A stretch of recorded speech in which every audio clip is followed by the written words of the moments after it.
भगवान श्री कृष्ण को नमस्कार करते हुए आप सभी का अनंत एकेडमी ऑफ मैथमेटिक्स में स्वागत है।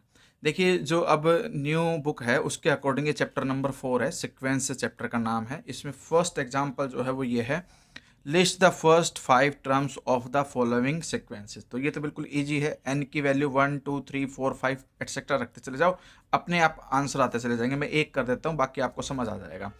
जैसे कि इसमें n की वैल्यू मैंने 1 रखी, तो -1 की पावर 1, -1 हुआ, -1 + 1 0, तो फर्स्ट टर्म 0 आ गई। फिर n को मैंने 2 रखा, -1 का स्क्वायर +1 हो गया, +1 + 1 +2 आ जाएगी सेकंड टर्म यहाँ पर। थर्ड टर्म वैसे ही आपके पास 1 -1 करके 0 आ जाएगी। फिर फोर्थ टर्म 2 आ जाएगी, फिफ्थ टर्म 0 आ जाएगी। और इस तरह से आपके पास जो an सीक्वेंस बनेगी 0 2 0 2 0 एंड सो ऑन, इस तरह से बनते चली जाएगी। सेम वे में यहाँ पे a1 दे ही रखा है, n की वैल्यू अगर 1 रखते हो तो ये a2 हो जाएगी।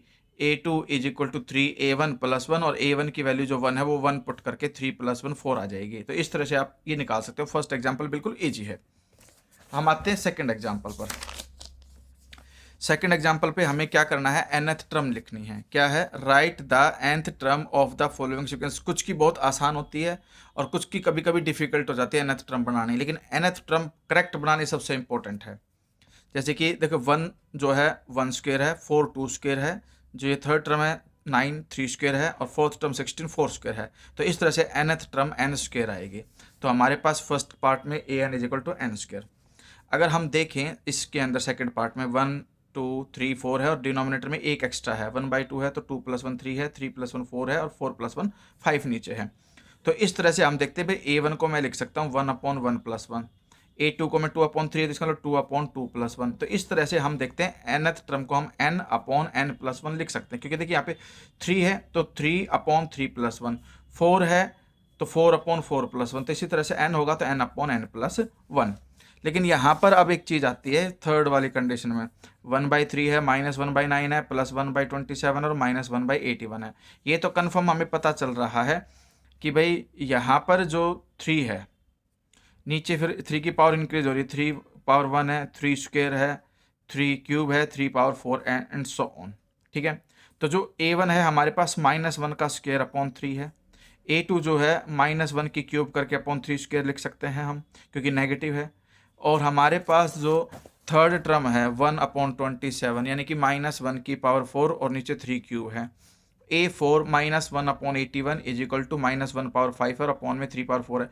तो जो ऊपर पावर उससे एक कम है, अगर मैं ऊपर n+1 लिखता हूँ तो नीचे n लिखना पड़ेगा मुझे, तो ये हमारे पास टर्म आ जाएगी। ठीक है, क्योंकि जैसे ही मैं यहाँ पर 1 लिखूंगा तो फर्स्ट टर्म जो a1 जो है वो आपके पास क्या आ जाएगी, 1 + 1 2, और यहाँ 3 पावर 1। ठीक है, तो ये ध्यान रखना, गलती से भी ये मत कर देना कि यहाँ n-1 और यहाँ n कर दो, वो गलत हो जाएगा, इसलिए ध्यान देना इस पर। फिर आता है discuss the boundedness of the following sequence an where an is given by. जैसे an दे दिया हमें 7, अब n को मैं चाहे कुछ रखूँ 1 2 3 वगैरह, ये 7 ही रहेगा, तो इसकी जो स्मॉलेस्ट टर्म भी 7 आएगी और ग्रेटेस्ट टर्म भी 7 ही आएगी। तो इसके अपर और लोअर बाउंड दोनों 7 ही आएंगे। तो आप लिख देना कि it is a constant sequence with range = 7, this range is a singleton finite set and hence it is bounded set. तो सीक्वेंस an इज बाउंडेड। फिर नेक्स्ट है हमारे पास an दे दिया 2n + 3/3n + 4। अब देखिए 2n को मैं किस तरह से लिख सकता हूँ, 3n - n 2n होता है, और इधर आपके पास 3 है उसको मैं 4 - 1 लिख सकता हूँ। तो इस तरह से ब्रेक कर दिया इसको। ब्रेक किस तरह से किया है उसको देख लीजिए। 2n है उसको तो मैं लिख सकता हूँ 3n - 1, सॉरी 3n - n, और जो 4 है उसको मैं लिख सकता हूँ, जो 3 है उसको मैं लिख सकता हूँ 4 - 1। अब अगर मुझे 2n + 3 को ब्रेक करना है तो एक तो आ जाएगा 3n + 4, इन दोनों के बीच में नेगेटिव है, नेगेटिव कॉमन लेकर के n + 1, तो ये आपका ब्रेक हो सकता है। उसके बाद जो नीचे डिनोमिनेटर 3n + 4 उसको सेपरेट सेपरेट डिवाइड करोगे तो इससे कट करके 1 आ गया, माइनस में n + 1/3n + 4। अब न्यूमरेटर से ज़्यादा डिनोमिनेटर जो है आपका ग्रेटर है, इसका मतलब इसकी जो वैल्यू कभी भी 1 को क्रॉस नहीं करेगी, 1 से लेस ही रहेगी।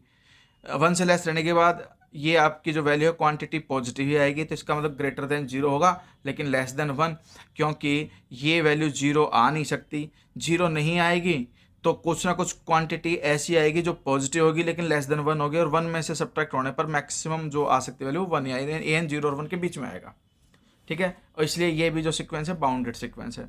अब हमारे पास नेक्स्ट है a n is equal to 1 + 1 upon n whole power n. तो एक्सपेंडिंग बाय बाइनोमियल थ्योरम। अब बाइनोमियल थ्योरम में एक्सपेंशन करेंगे, किस तरह से होगा ध्यान देना। इसमें 1 लिखोगे, फिर प्लस में n, और इनटू में जो सेकंड टर्म है ना 1/n वो लिखोगे।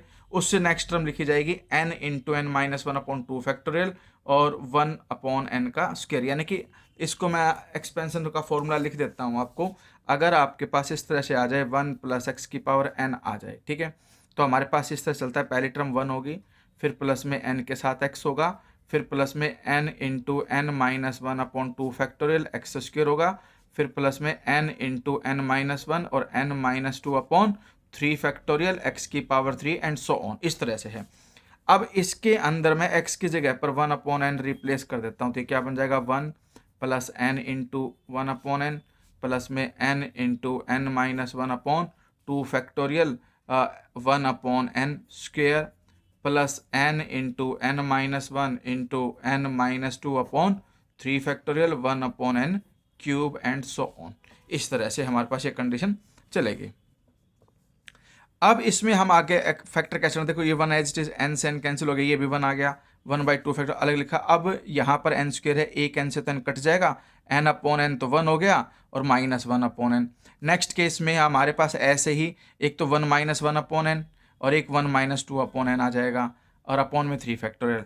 उससे नेक्स्ट टर्म इससे चलते चलते लास्ट में 1/n फैक्टोरियल करके 1 minus 1/n 1 minus 2/n last में 1 minus n minus 1/n term आ जाएगी। ठीक है, क्योंकि देखिए थर्ड टर्म में 2 माइनस हो रहा है तो nth टर्म में n माइनस 1 माइनस होगा, यानी कि जो नीचे लिखा हुआ उससे एक कम है ऊपर।